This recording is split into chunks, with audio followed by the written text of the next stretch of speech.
भूथा पागल खाना। सुबह सुबह पागलों के अस्पताल के सामने ऑटो रुका। रवि ने ऑटो वाले को पैसे दिए और गेट के पास जाकर गार्ड को आवाज दी, पर वहां कोई नहीं था, इसलिए वह खुद ही बस गेट खोलने ही वाला था। तभी सामने से एक आदमी दौड़ता हुआ आया और उसने गेट खोलकर रवि को अंदर लिया और हंसते हुए पूछा, तुम टीवी ठीक करने वाले हो ना? रवि बोला, नहीं। ये शब्द सुन के उस आदमी के चेहरे के भाव बदले और उसने रवि को कसके एक लाफा लगाया। रवि के आंखों के सामने अंधेरा छा गया। वो आदमी बोला, मेरा टीवी खराब है तो इस गेट से टीवी ठीक करने वाला आना चाहिए, तुम क्यों आ गए? रवि ने खुद को संभला। फिर अचानक एक डॉक्टर, चार कंपाउंडर वहां दौड़ते हुए आए और उस आदमी को पकड़ लिया। फिर डॉक्टर ने कहा, ले जाओ इसे और शॉक ट्रीटमेंट की तैयारी करो। डॉक्टर को देख के रवि बोला, हेलो सर, मैं रवि हूँ। आज इस अस्पताल में मेरी नौकरी का पहला दिन है, मुझे डॉक्टर पाटिल से मिलना है। डॉक्टर बोले, हाँ मैं ही हूँ पाटिल, तुम्हारे बारे में मुझे बताया गया है। तुम अपना अपॉइंटमेंट लेटर ऑफिस में जमा करो और वर्दी पहनकर सामने वाले ऑफिस में आकर मिलो। रवि थोड़ी हो देर में कंपाउंडर की ड्रेस पहन के ऑफिस में हाजिर हुआ। पाटिल डॉक्टर बोले, अभी जो तुम्हें गेट के पास पागल मिला था वह यहाँ बस 8 दिन पहले आया है और अभी तक बहुत लोगों को थप्पड़ मार चुका है। यहाँ तक कि बावर्ची को भी जाकर उसने टीवी क्यों नहीं चल रहा इस वजह से थप्पड़ मारा था। तुम्हें इन सब की आदत डालनी होगी और स्टाफ की कमी की वजह से तुम्हारी शिफ्ट कभी भी बदल सकती है। फिर डॉक्टर ने एक पुराने कंपाउंडर से रमाकांत को रवि को सभी स्टाफ से मिलवाने के लिए कहा। सबसे मिलने के बाद रमाकांत ने रवि से कहा, चलो अब तुम्हें हमारा काम दिखता हूँ और वह रवि को मरीजों का रूम दिखाने ले गया। वहां पर बहुत सारे पागल मरीज थे।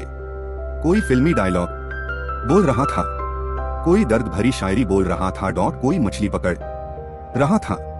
रमाकांत बोला, अब तुम्हें भी इन सबको झेलना होगा। सबसे पहचान करने के बाद रवि और रमाकांत दोनों अपने अपने काम में जुट गए। उसी दिन रवि को नाइट ड्यूटी मिली थी। रात को रवि पेशेंट के दवा पानी करने में व्यस्त था।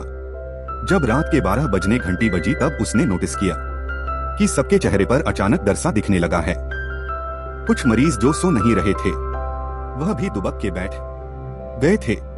रवि ने एक डॉक्टर से पूछा कि यहाँ पर सभी लोग डरे हुए क्यों लग रहे हैं? डॉक्टर बोले कि 12 बजे के बाद इस हॉस्पिटल में पुराने मरे हुए पागलों की प्रेत आत्माएं घूमती हैं। तुम भी संभल कर रहना, हो सके तो किसी के साथ रहना। पर रवि का भूत प्रेत पर विश्वास नहीं था। उस रात रवि अकेले ही टॉयलेट की ओर जा रहा था। तभी उसे अपने पीछे किसी के होने का एहसास हुआ, लेकिन जब उसने पीछे मुड़ के देखा तब वहां कोई नहीं था।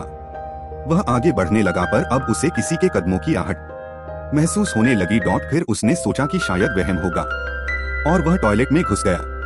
और जब वह टॉयलेट करके बाहर निकल रहा था तब उसे दिखा कि टॉयलेट के आईने पर लिखा है, तुम अब पागल होने वाले हो। रवि को लगा कोई उसकी खिंचाई कर रहा है।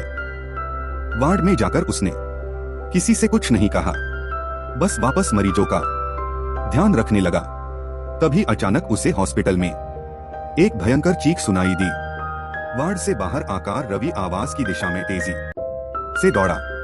वह आवाज स्टोर रूम से आ रही थी। जब रवि स्टोर रूम के अंदर पहुंचा तब दरवाजे के पीछे छुपे एक पागल ने दरवाजा अंदर से बंद कर लिया और उसी दरवाजे की ओर मुंह करके खड़ा हो गया। रवि दरवाजा खोलने के लिए आगे बढ़ा। तब उस पागल ने रवि को उठा के हवा में उछाल दिया और जमीन पर गिरने की वजह से रवि की पीठ में चोट लगी। उतने में ही उसे एक विचित्र हंसी सुनी दी। वह पागल बोला, मैंने कहा था ना तुम पागल होने वाले हो। रवि गुस्से में बोला, अबे पागल आदमी, तुझे तो मैं शॉक दूंगा। पागल बोला, शॉक की वजह से ही तो मैं मरा था और अब मुझे शॉक से कोई डर नहीं लगता। इतना कह के उसने एक हाथ से रवि को कान से पकड़ा और अपने दूसरे हाथ लाइट का स्विच बोर्ड खोले उसमें डाल दिया और रवि को 440 वोल्ट का झटका लगा दिया। पूरा हॉस्पिटल रवि के आवाज से गूंज उठा। उसकी आवाज सुनकर हॉस्पिटल का स्टाफ स्टोर रूम का दरवाजा तोड़ के अंदर आया। तब सबने देखा कि रवि बेहोश है। रवि को ले जा के मरीजों बेड पर सुलाया गया और जब रवि होश में आया तब वह उसका मानसिक संतुलन खो चुका था। वह आज भी उस पागलपन से बाहर नहीं निकल पाया है और अब पागल रवि को लगता है कि वह एक सर्जन डॉक्टर है और अभी तक बहुत से मरीजों और डॉक्टर्स का ब्लेड से पेट काट चुका है। अब हर रात उस हॉस्पिटल में चीख सुनाई देती, वह भी तब जब रवि को शॉक दिया जाता है।